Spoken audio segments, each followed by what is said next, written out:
سورہ آل عمران آیت نمبر 26۔ اعوذ باللہ من الشیطان الرجیم، بسم اللہ الرحمن الرحیم۔ قل اللہم مالک الملک تؤتی الملک من تشاء وتنزع الملك ممن تشاء وتعز من تشاء وتذل من تشاء بيدك الخير إنك على كل شيء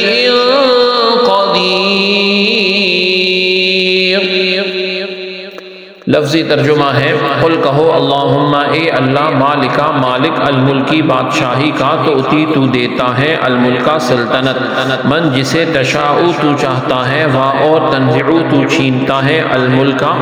ملک من سے ممن جس تشاء تو چاہے وا اور تعز تو عزت دیتا ہے من جسے تشاء تو چاہے وا اور تذل تو ذلت دیتا ہے من جسے تشاء تو چاہے بیسات یدی ہاتھ کا تیرے خیر و بھلائی انا بے شک کا تو علا اوپر کلی ہر شیئن چیز قدیر قادر۔ با محاورہ ترجمہ ہے، اے حبیب یوں عرض کیجئے اے اللہ تعالی عز و جل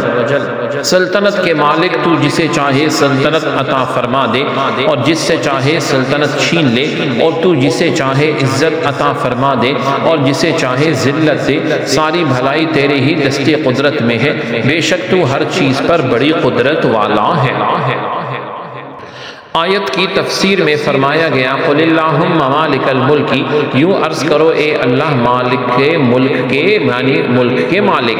فتح مکہ کے وقت رسول اللہ صلی اللہ علیہ وسلم نے اپنی امت کو ایران اور روم کی سلطنت کی خوشخبری اور بشارت دی کہ یہ مسلمانوں کے قبضے میں آئے گی۔ اس پر یہود و منافقین کو بڑا تعجب ہوا اور کہنے لگے کہاں محمد صلی اللہ علیہ وسلم اور کہاں عظیم سلطنت فارس اور روم کے، یہ تو بڑے زبردست اور نہایت محفوظ ملک ہیں۔ اس پر یہ آیت کریمہ نازل ہوئی اور آخر کار رسول اللہ صلی اللہ علیہ وسلم کا وہ وعدہ پورا ہو کر رہا۔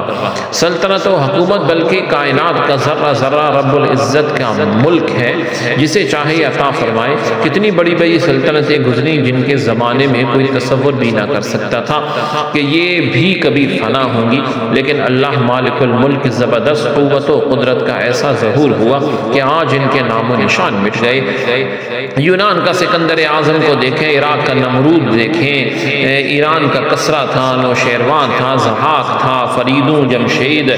مصر کے فرعون تھے، منگول نسل کے چنگیز اور ہراکو خان، بڑے بڑے نام اور حکمران اب صرف قصے کہانیوں میں رہ گئے، اور باقی ہے تو رب العالمین کا نام اور حکومت باقی ہے اور اسی کو بقا ہے۔ یوں ہی عزت و ذلت دینا رب العزت کی قدرت میں ہے۔ دور دراز کے گاؤں بستیوں سے چھوٹے اور غریب خاندانوں سے اٹھا کر تخت حکومت پر بٹھا دینا، غلاموں کو بادشاہت عطا کرنا اللہ تعالی عز و جل کی قدرت ہے، اور معاشرے کے معزز ترین بلکہ